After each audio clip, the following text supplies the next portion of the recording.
You fool! Warren is dead.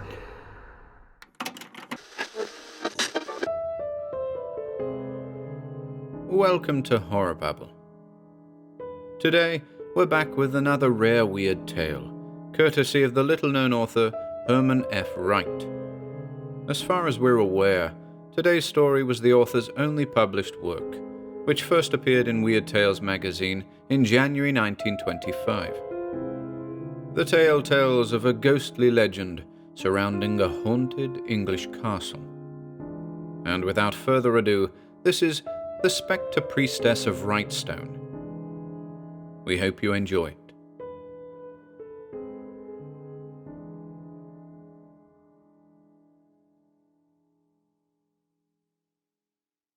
The Specter Priestess of Wrightstone by Herman F. Wright. The ruins of historic old Wrightstone Castle still rear their crumbling towers above the dreary Hampton Bog near Manchester, a fast decaying but fitting memorial to the foul deeds and fiendish proceedings that have taken place within its bleak walls.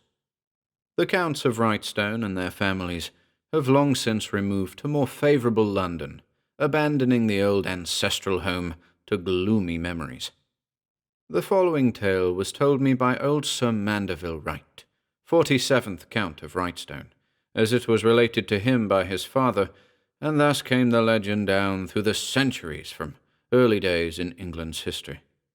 Previous to, and in the early reign of James I, many strange and weird stories were told among the peasants of the castle and its aristocratic owners, then residing at the court. The villagers told of how a spectre horse, bearing a figure in flashing armour, pranced before the raised drawbridge. Then came the news of Count Charles's death at the court by an emissary of the king. Then the priestess, the Specter Priestess of Wrightstone, as the apparition was termed, appeared, claiming as her victim a poor peasant found wandering near the edge of the bog after dark. After the death of his father, the late Count Charles, the eldest son, young Count Richard of Wrightstone, decided to leave the fashionable court and pay a visit to his ancestral home, which he had never seen. After making his intentions known, the young nobleman was astonished by the peculiar actions of his father's old and trusted servants.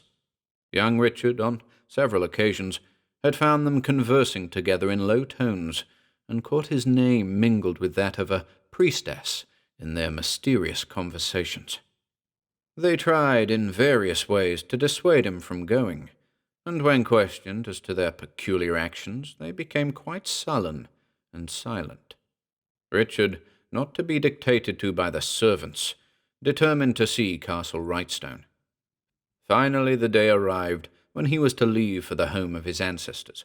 Seated inside the coach with Scrooge, the old family butler, while the other servants perched on the front and rear outer seats, the young man started for the castle. After several hours of weary travel in silence, old Scrooge suddenly demanded, "Master Robert, have you by any chance ever heard of the Druid Priestess of Wrightstone Castle?" Upon the young man's negative answer, Scrooge cleared his throat, as was his custom when preparing for a lengthy oration, and began. "It was always the wish of Count Charles, your father, to keep from you the gloomy secret of his old home. He made me promise never to let you hear of the priestess, but since you have decided to visit Wrightstone, I must tell you, for your own welfare. You have been told that your grandfather, Sir William, was murdered in the castle, but how or why he was murdered you never knew. Did you ever reflect upon that? The secret is, Master Richard, and I like not to tell you, but there is a curse upon Wrightstone. Sir William was found lying on the floor of his study, his heart torn from his body, the work of the priestess. The apparition is evidently a druid priestess, for she carried a druidical sacrificial knife in her hand, with which she pierces her victims and tears out their living hearts. The fiend has haunted the castle for generations, and an old legend tells that the spectre can never be laid until two of the heads of the ruling family of Wrightstone have sacrificed their throbbing hearts to her gleaming scalpel. When or how the legend originated, none can tell. Suffice it to say that in my time your grandfather and 3 peasants have died by her fiendish hand. It is for this reason, Master Richard, that I and the servants implored you to forbear from visiting the haunted castle. I am old, and age brings queer prognostications. I fear I may live to see a second Lord of Wrightstone meet his end thus. God forbid. With these words, Scrooge lapsed into silence, and no amount of questioning from Richard could make the old man speak further. By the time the party arrived at the castle, Richard fully decided to investigate the hauntings of the Druid priestess. True, he had heard a few strange tales of his father's castle, but of the priestess he had never been told. Though its crude, grey exterior betokened gloom, the bleak walls of Wrightstone hid richly furnished rooms, crackling fires on the large hearths, and cosy corners hidden by velvet tapestries. The first few weeks were devoted to making the great rooms habitable for the reception of the guests, and the incident of the spectre and her weird slayings were forgotten by the young count for the while. Late one evening, several weeks after his arrival at the castle, Richard was reading over several old and musty manuscripts in the study, in which room the dead body of old Sir William had been found. The blazing logs on the hearth had dwindled to mere glowing embers, and the candles in the massive bronze candelabra were sputtering and burning low. A strange silence brooded over the aged structure, and a choking stuffiness seemed to pervade the room. Richard, annoyed by the choking atmosphere, laid aside the manuscript he was perusing and prepared to rise, when his eye caught the flashing reflection of the candle light on a polished surface before him. Looking up, he was horrified to behold the Specter Priestess of the castle standing before him.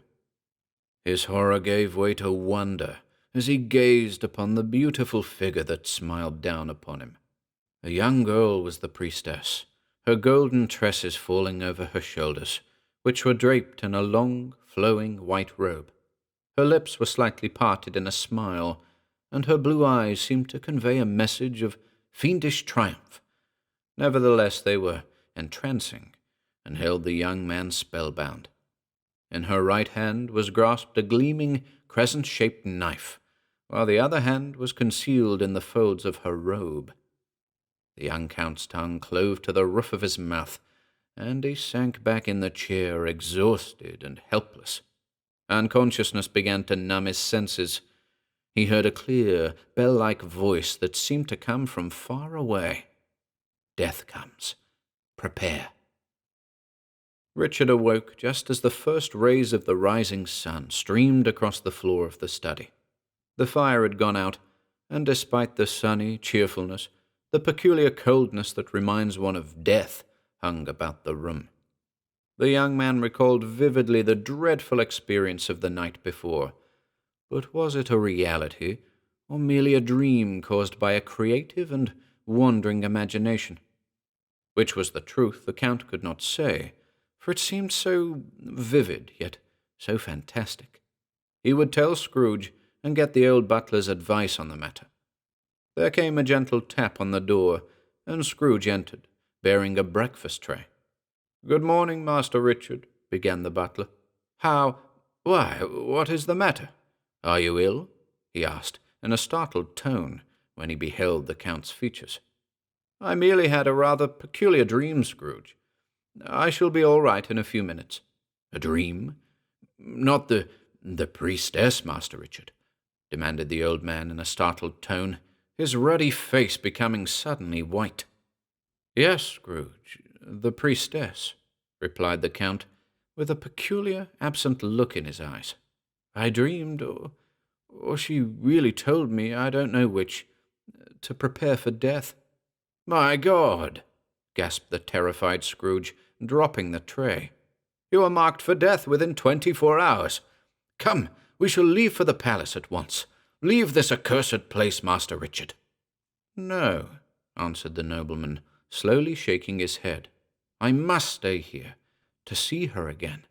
Her eyes, They have charmed me, so filled with passion. Scrooge, I love the priestess, and I would die to see her again. You are bewitched by the fiend, declared the butler, begging the Count to leave the castle. After vainly pleading with him, the old man finally left Richard. Gathering the other servants, Scrooge told them of the apparition's appearance, for he knew it to be no dream, to their young master, and stationed them near the study in a vain attempt to thwart the curse of impending death he believed must come. Richard finally consented to Scrooge's staying in the study with him that evening, although he knew nothing of the platoon of armed servants without the doors. As the night gradually wore on, both men began to doze. Once Scrooge awakened to find Count Richard softly snoring in the great leather chair by the table. Then Scrooge, too, began to snore. The old butler was awakened by the rays of the sun shining in his face. Yawning and stretching, he arose from his cramped position and walked toward the window. Suddenly, he stopped, his arms outstretched in astonished fear and horror. At his feet lay the cold body of Count Richard, his heart torn from his breast. The butler gave a cry and fainted beside his dead master. The frightened servants, hearing the cry, rushed into the room and stood horrified about the pair. The next day, the body of Count Richard was interred in the family vault of the Counts of Wrightstone by the village priest. The servants with Scrooge closed up the haunted castle and departed for London. The curse of Castle Wrightstone was ended. The Specter Priestess was seen no more, but the descendants of Count Richard's brother, into whose hands the castle passed, never dared take up their abode within its dreary walls. Finishing his story, Sir Mandeville drew from his pocket a clipping of the Times of March 24th, 1878, and handed it to me. It was a short article, and the paper was yellow with age. To the living heir of Wrightstone, it conveyed the proof of the curse of his ancient ancestors. Manchester, March 24th. While removing stones from the ancient ruined structure known as Wrightstone Castle, near here, to be used for building purposes in this city, several workmen found the skeleton of a young woman. The skeleton was draped in a few strands of a decayed white robe. Clutched in the bony fingers of one hand was an ancient druidical sacrificial knife. The body was turned over to Sir Ernest Greystoke of the British Museum, who is of the opinion that the skeleton is that of a druid priestess, no doubt interred alive in the old castle walls. Strewn around the body and grasped in one hand were found several bits of dried flesh, claimed by several physicians of this city who examined them to be human hearts. Dried blood was also spattered about near the body. There has been a revival of the old superstition of the Specter Priestess of Wrightstone among the villagers of this vicinity, and many are of the opinion that the skeleton recently unearthed is that of the Specter Priestess, who murdered her victims by tearing out their hearts. 2 of the Counts of Wrightstone were supposed to have met their deaths at the hands of the apparition early in the reign of James I. The present Count Wrightstone, Sir Mandeville Wright, is now residing at London.